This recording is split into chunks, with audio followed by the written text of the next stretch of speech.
Basic course में इस हफ्ते हमने देखा है 84 लाख योनियों की बात जो हमने समझी थी अभी तक।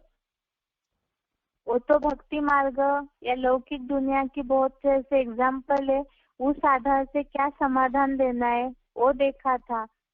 और इस हफ्ते देखा है कि जो भगवत गीता में बात आई है, जानवर योनियों में कोई जन्म नहीं लेता है, बल्कि जानवरों जैसे जो कर्म करते हैं, नीच बन जाते हैं अपने विचारों से या कर्मों से, तो उन्हें ही असत योनियों की बात का उल्लेख भगवत गीता में आया हुआ है।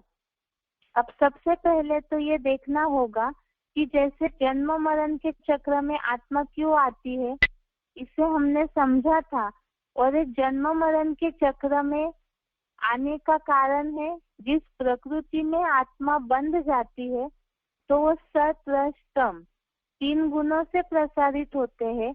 और वो 3 गुणों में आसक्ति या लगाव, अर्थात जिस देह के पिंजड़े में आत्मा बंध जाती है उसके संग से अटैचमेंट निर्माण होता है। और उसके कारण गुणों का जो प्रभाव पड़ता है कर्मों पर, उसी आधार से ही सत असत योनिया जो एकमात्र कारण है जन्म का। इसमें जैसे क्लैरिफिकेशन में बात आई है, अब हमने श्लोक सीखते समय इस बात को देखा है कि जिज्ञासुओं को समझाते समय तुरंत इस बात को नहीं बता सकते, क्योंकि क्लैरिफिकेशन जो है वो है तो सारा दुनियावी बहुत सारे एग्जाम्पलों के साथ, लेकिन फट से कोई इन बातों को मानेगा नहीं। इसीलिए पहले जो सिंपल अर्थ है विदाउट ब्रैकेट, ब्रैकेट के सिवाय का जो अर्थ है, उसी आधार से पहले जिज्ञासुओं को समझाना है और उसके बाद उसका भावार्थ जो ब्रैकेट में लिखा है वैसे।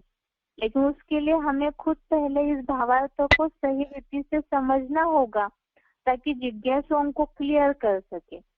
जैसे इस श्लोक में भी ये बात बताई है कि प्रकृति में स्थित और प्रकृति से पैदा हुए जो 3 गुणों को आत्मा भोगती है, और इन गुणों में आसक्ति या लगाव ही आत्मा के सत असत योनियों में, अर्थात देव दानव आसुर आदि योनियों में जन्म का एकमात्र कारण है।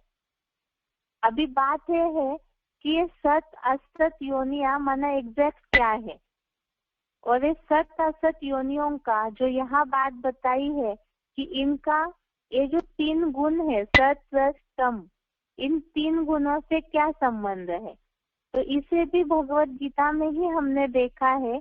जैसे 14वें अध्याय के 15वें श्लोक में बात आई है मूढ़ योनि की, अध्याय 14 श्लोक नंबर 15, इसमें बात आई थी मूढ़ योनि की। उसमें बताया है राक्षसी गुण में, राक्षसी योनियों में पैदा होते हैं जो तामसी गुण वाले होते हैं, ऐसे जो कर्म वाले होते हैं। और 16वें अध्याय के 20वां श्लोक, अध्याय 16 श्लोक नंबर 20 में ये बात आई थी जो मूढ़ा जन्मनी जन्मनी बोला हुआ है। पहले तो उसी से कनेक्टेड जो श्लोक हमने देखे थे 18-19 नंबर के, उसमें बात आई थी जो अहंकार काम क्रोध घमंड ऐसे जो भी है ऐसे गुणों वाले, तो वो सब मेरी योग ऊर्जा का विद्वेष करने वाले हैं, और उन द्वेष करने वालों को मैं आसुरी योनियों में फेंकता हूँ। और ऐसे जो आसुरी योनियों वाले हैं और तामसी गुण उनमें प्रधान होने के कारण वो जन्म जन्मांतर अधोगति को अधम गति को पाते हैं, ऐसे उल्लेख आया है। तो ये अधम गति को पाते हैं माना दुर्गति को पाते हैं, नीचे गति को पाते हैं। अब जब ये तामसी गुण वाले अधोगति को पा रहे हैं, आसुरी योनि बोला है, तो इसके ऑपोजिट जरूर सत्व गुण वाले देव योनि को पाने वाले होने चाहिए। लॉजिक तो यही कहता है, लेकिन ये हम गीता के आधार से ही जिज्ञासुओं को समझाएंगे कि क्या सात्विक गुण वाले ही देवता योनि को देव गुण को पाते हैं क्या, और अगर है यही वास्तविकता तो वो भी गीता के आधार से ही देखते हैं, जिसमें हमने श्लोक समझाया था 14वें अध्याय का 14वां श्लोक, अध्याय 14 श्लोक नंबर 14, इसमें जो बात आई थी कि देहधारी का सत्वगुण अति बढ़ने पर, सत्वगुण सतोप्रधान सात्विक गुण अति बढ़ने पर प्रलयकालीन महामृत्यु को पाता है और पुरुषोत्तम को जानने वाले निर्मल स्वर्गीय लोकों को पाता है। और यहाँ जो निर्मल लोकों की बात आई है, तो ये निर्मल लोक क्या है कि सत्व गुण वाले निर्मल लोक में जाते हैं। और ये निर्मल लोक रहता कहाँ है, होता कहाँ है, इसके लिए और एक कनेक्टेड श्लोक है 14वें अध्याय का 18वां श्लोक, अध्याय 14 श्लोक नंबर 18। इसमें बात आई है कि जो सत्व गुण में स्थित है वो ऊपर जाते हैं। यहाँ बताया सत्व गुण बढ़ने पर निर्मल लोक को पाते हैं, और इस आदि के श्लोक में बताया सत्व गुण में स्थित ऊपर जाते हैं। तो इसका मतलब जरूर ये जो सत्व गुण वाले निर्मल लोक में भी जाते हैं और सत्व गुण वाले ऊपर जाते हैं। तो ये ऊपर जाना माना क्या है, इससे भी हम आगे समझते हैं। मतलब निर्मल लोक और सत्व गुण वाले ऊपर ऊंची स्थिति में स्वर्ग में जाते हैं।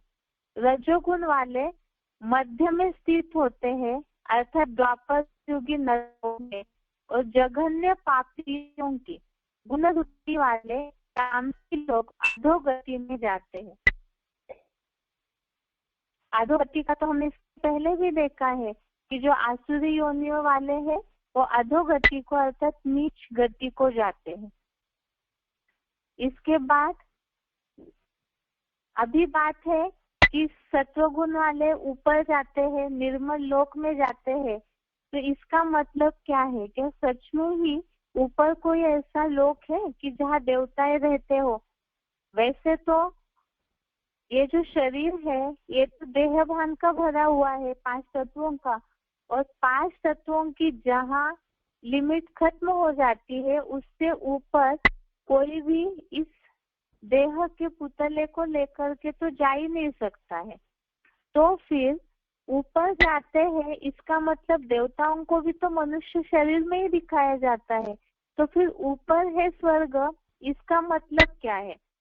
तो गीता के आधार से ही इस बात को भी हम समझाने का प्रयास करते हैं कि वास्तव में न ही पृथ्वी के ऊपर या इन 5 तत्वों के सूरज चांद सितारों के ऊपर या पृथ्वी के ऊपर कोई ऐसा स्वर्ग है, और ना ही धरती के नीचे कोई पाताल है। इसके लिए ही भगवत गीता में 16वें अध्याय का 6वां श्लोक, अध्याय 16 श्लोक नंबर 6, इसमें ये बात क्लियर की है कि वास्तव में ऊपर या नीचे कोई दूसरा लोक नहीं है, इस धरती पर ही है। ये जो श्लोक है 2 भूत सर्गो लोके अस्मिन् दैव आसुर एव च, इसमें भगवान ने ये बात बताई है कि इस दुनिया में प्राणियों की सृष्टि 2 प्रकार की है, एक तो देवताओं की और दूसरी राक्षसों की। तो इस दुनिया में बोला हुआ है, इसका मतलब भगवान अर्जुन को जिस दुनिया में बैठ करके युद्ध का ज्ञान दे रहे हैं, गीता ज्ञान समझा रहे हैं, युद्ध के लिए प्रेरित कर रहे थे, तो उस दुनिया में ही भगवान ने ये बात बताई कि इस दुनिया में 2 प्रकार की सृष्टि है, एक तो देवताओं की, दूसरी राक्षसों की। अब हमने अभी तक आसुरी जो भी है मूढ़ योनि, राक्षस योनियों की जो निशानियां है वो देखी है। अब देवताओं की भी ऐसी निशानियां हम जिज्ञासुओं को क्लियर करेंगे कि वास्तव में अलग से कोई लोक नहीं है, इस धरती पर ही देवताएं होते हैं और राक्षस भी। मनुष्य अपने गुणों के कारण ही, कर्मों के कारण ही ऊपर भी उठता है और नीचे भी गिरता है, जानवर या जैसा भी बनता है और ऊंचा उठ करके देवता जैसे भी बनता है। अब इसे हम गीता के आधार से ही जिज्ञासुओं को समझाएंगे, जिसके लिए पहली बात तो है वास्तव में ऊपर और नीचे जाना कोई दूसरे लोक में जाने की बात नहीं है, परंतु यहाँ ही ऊंची और नीची स्टेज की बात है। जिसके लिए जो 16वें अध्याय के 20वें श्लोक में ये बात आई थी, मूढ़ा जन्मनि जन्मनि, अर्थात जो ऐसे आसुरी कर्म करने वाले हैं वो अधम गति को ही पाते हैं। मतलब जो नीचे कर्म करने वाले हैं, नीचे विचार वाले लोग हैं, वो नीचे गति को ही पाते हैं। तो वो नीचे गिरकर असुर जैसे बन जाते हैं, क्रूर बन जाते हैं, घमंडी, अहंकारी, क्रोधी, इस प्रकार की जो भी बताया अवगुण वो सारे आसुरी योनियों के लक्षण है। और सत्व गुण वाले ऊपर जाते हैं, ऊंची स्थिति को पाते हैं, मनुष्य से देवता बन जाते हैं। अर्थात जब अपने कर्मों से, विचारों से जब ऊंचे उठ जाते हैं तो वही फिर देवता जैसे बन जाते हैं। इसी के लिए बताया कि वास्तव में जो दोनों प्राणियों की सृष्टि है वो यहाँ पर ही है। तो इसे हम अभी गीता के आधार से ही समझाने का प्रयास करेंगे, लेकिन उसके पहले है जो कि उसके पहले ये देखना है कि साइंस के आधार से भी इस बात को सिद्ध किया गया है कि वास्तव में कोई अलग से सृष्टि होती नहीं है। जैसे हमने परसों समझते समय इस बात को देखा है, गीता के आधार से तो ये बात सिद्ध हो गई कि वास्तव में प्राणियों की सृष्टि यहाँ पर ही है। इसी तरह से साइंस में क्या बताया है कि क्या दूसरे लोक में जीवन संभव है, क्योंकि केवल भगवत गीता के आधार से इस दुनिया में रहने वाले जिज्ञासु, जहाँ साइंस इतना प्रगतिशील है, वहां पर झट से इस बात को नहीं मानेंगे। तो इसीलिए पुरातन प्रूफ भी और जो वर्तमान साइंस का प्रूफ है, दोनों आधार से भी हमें जिज्ञासुओं को इस बात को समझाना होगा। अब इस बात को विज्ञान क्या कहता है वो देखते हैं कि साइंस में इसका क्या है। वैज्ञानिक लोग दूसरे ग्रह, मंगल, चंद्रमा पर भी गए, सैटेलाइट भी भेजते हैं अन्य ग्रहों पर या तो आसमान में। तो उसमें ऐसे कोई ग्रह पर जीवन के प्रमाण मिला हुआ कहीं सुना हुआ नहीं है। लोग मतलब साइंस ये बात बताता जरूर है कि अवशेष मिले, ये मिला, लेकिन वो अनुमान है, उसी में ही वो अपनी थ्योरियों को कहीं ना कहीं काटते रहते हैं। और साइंस में इस बात का प्रूफ तो खास है कि कोई भी ग्रह पर जीव जंतु या प्राणी रहते हो, ऐसा कोई प्रूफ नहीं मिला है, क्योंकि साइंस इस बात को जानता है कि पृथ्वी के अलावा और कोई भी अन्य ग्रहों पर मनुष्य जीवन रहने जैसा कहीं वातावरण नहीं है। तो फिर दूसरी बात, अन्य ग्रहों की तो बात दूसरी है, लेकिन पृथ्वी पर ही ऐसे है कि कोई ऐसी जगह है, कोई ऐसे स्थान है पृथ्वी पर जहाँ पर जीवन संभव नहीं है। चंद्रमा जो कि पृथ्वी से ही निकला हुआ उपग्रह है, उसके बावजूद भी वहाँ पर मनुष्य के लिए पर्याप्त वातावरण, उचित वातावरण नहीं है जहाँ मनुष्य सृष्टि, कोई जीव जंतु, पेड़ पौधे पनप सके। इस बात को साइंस ने पहले ही सिद्ध किया है। अब चंद्रमा की भी बात और ग्रहों की बात तो कैंसिल हो गई, वहाँ कोई प्रूफ ही नहीं मिले हैं। अब उपग्रह की बात आई चंद्रमा की, वहाँ भी कोई जीवन संभव नहीं है। और उससे भी आगे पृथ्वी पर ही ऐसी जगह है जहाँ पर साइंस ने इस बात को सिद्ध किया है कि वहाँ पर जीव जंतु नहीं हो सकते हैं, तो मनुष्य जीवन भी असंभव है।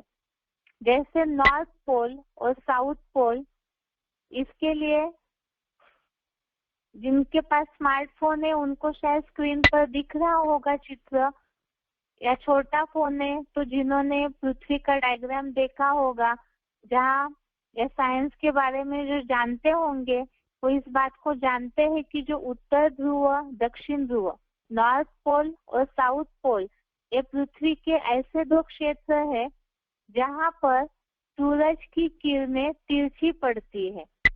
इसी के कारण वहाँ सदैव बर्फ जमी रहती है और उसके कारण वहाँ कोई जीव जंतु नहीं पाए जा सकते हैं। जब पृथ्वी पर ही ऐसा अंतर पड़ सकता है तो बाकी ग्रह, उपग्रह या सूर्य, बाकी जो भी वातावरण है उसमें तो ये सब बातें ही दूर है कि कहीं ऐसी जीव माना सृष्टि पले या पनपे। सूर्य की नजदीक या दूरी के आधार पर ही वास्तव में जीवन संभव है और पृथ्वी पर ही जब ऐसी असमानता है तो और ग्रहों की तो बात ही नहीं। इसीलिए वास्तव में साइंस के आधार से भी ये बात है कि केवल पृथ्वी पर ही जीवन संभव है और ग्रहों पर नहीं। तो भगवान ने भी गीता में इस बात को अर्जुन को समझाया कि इसी सृष्टि पर ही, इसी दुनिया में ही प्राणियों की दो सृष्टि है, दो प्रकार के प्राणी रहते हैं और कर्मों की जो भी थ्योरी है वो भी भगवान ने अर्जुन को बताई है गीता में ही कि किस आधार से देवता बनते हैं और किस आधार से असुर बनते हैं। अब देवताओं के क्या गुण होंगे, जैसे असुरों के कुछ गुण हमने देखे, जैसे अहंकार, घमंड, द्वेष करना, क्रूरता, ऐसे ऐसे कुछ गुण हमने अभी तक जो श्लोक देखे असुर योनियों के, मूढ़ योनियों के, उसमें देखा है। अब देवता ये कैसे बनते हैं मनुष्य, उसके लिए क्या है वो भी हम भगवत गीता के आधार से देखते हैं कि देवता और असुरों के गुण। वैसे तो पहले भी बताया था 16वें अध्याय में पूरा ही देवताओं के और असुरों के ही लक्षण बताए हुए हैं, जिसमें इसी सृष्टि पर मनुष्यों में ये गुण जब बढ़ जाते हैं, जैसे भगवत गीता में इस बात को बोला है कि जब हर इंद्रिय से ज्ञान प्रकाश उपजने लगता है, माना हर कर्म, इंद्रियों से किया जाने वाला हर कर्म जब ज्ञान युक्त होता है, ज्ञान प्रकाश उससे निकलने लगे, तो वाइब्रेशंस ऐसे निकलने लगे, तो समझना है कि उसमें सात्विक गुण प्रधान हो गया है। तो ऐसे जहाँ सारे गुणों से भरपूर ज्ञान प्रकाश युक्त जीवन मनुष्य जीने लगे, जो हम दूसरे अध्याय में भी जो श्लोक देख रहे हैं उसमें भी तो सारे देवता बनने की निशानियों वाले गुण ही बता रहे भगवान अर्जुन को। तो ऐसे जहाँ सत्व गुण बढ़ जाता है, ज्ञान प्रकाश उपजने लगता है, तब मनुष्य ऊपर उठते उठते देवताओं के लक्षणों को प्राप्त करता है। लेकिन वो एक्यूरेट गुण या लक्षण क्या होंगे, तो उसे हम एक बार श्लोक के आधार से समझाते हैं जिज्ञासुओं को। सबसे पहले तो 16वें अध्याय का पहला श्लोक, अध्याय 16 श्लोक नंबर 1 देखिए। अध्याय 16 श्लोक नंबर 1, इसमें भगवान ने अर्जुन को बोला है, अभयम सत्व संशुद्धि ज्ञान योग व्यवस्थिति दानम दमश्च यज्ञश्च स्वाध्याय तपः आर्जवम। श्लोक दोबारा देखिए, अभयम सत्व संशुद्धि ज्ञान योग व्यवस्थिति दानम दमश्च यज्ञश्च स्वाध्याय तप आर्जवम।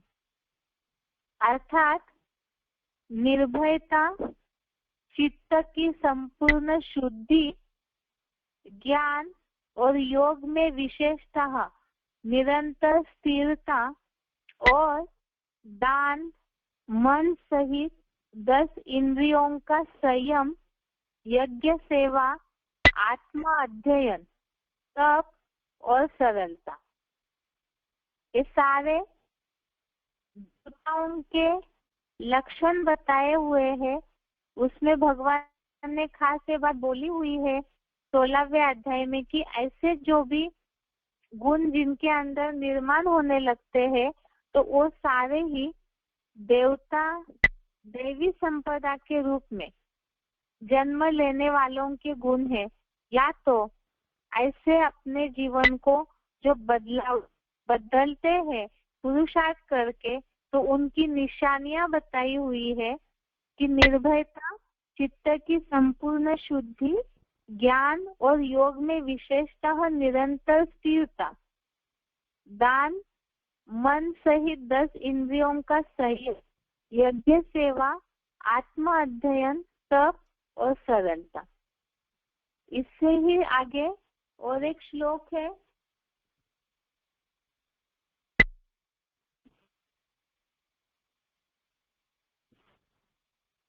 16वें अध्याय का दूसरा श्लोक, अध्याय 16, श्लोक नंबर 2।